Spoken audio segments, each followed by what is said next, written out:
Okay, Joe, here we go again. I'm inside the car. I want to point out what all the switches do and so forth. So let me start here with the key. This is the square-headed key. It actually opens the deck lid and the hood, the front lid, and it starts the car.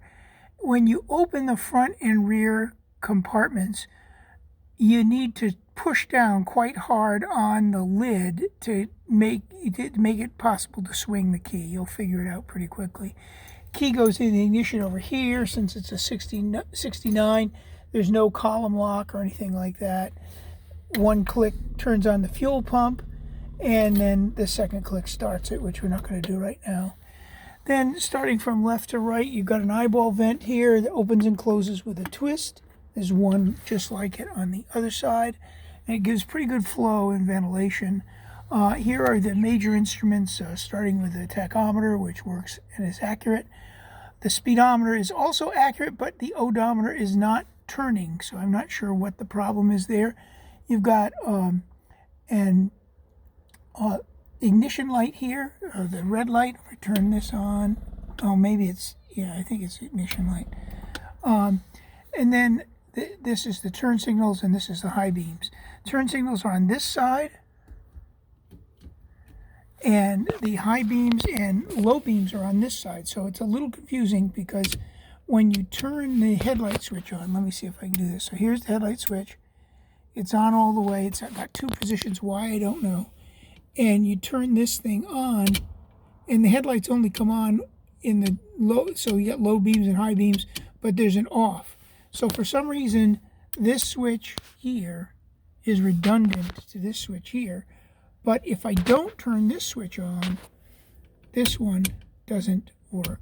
So you've got to turn this switch on first, right over here, and then use the wand on the left side of the driver's wheel, steering wheel, to turn the lights on, low and high beam. Down here is the handbrake. It's a pull. It's quite effective. It works on the drum brakes at the rear.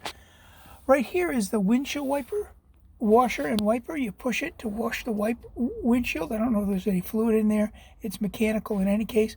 And then you turn it one turn like that, and you can see it's a single wiper and it does its job. Turn it off and it will park. Okay. The instruments, there's an amp gauge here, plus or minus 30.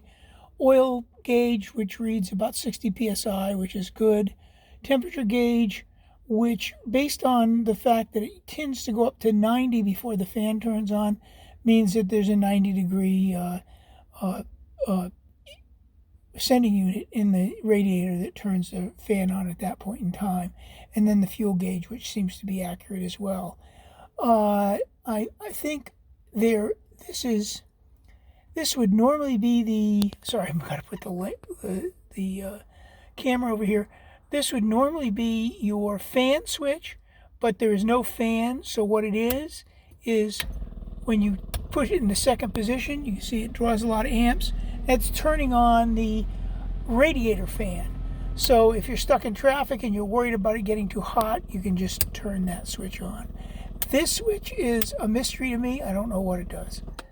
Okay, you've got two switches here for the windows, left and right.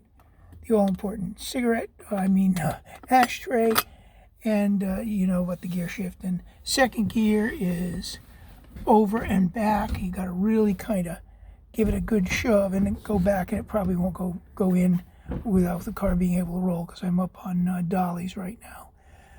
So that's the kind of layout here. One of the things I forgot to mention to you in the last video was, I think I told you on the phone, it has a lithium-ion battery, and there's a charger maintainer for that is in the front trunk, along with all the paperwork and receipts for the car, a Lotus Europa workshop manual, and the heater box, which I showed you before. So I'll try to send, I've got a couple more videos behind this one. I'll try to send them off to you tonight or as soon as possible.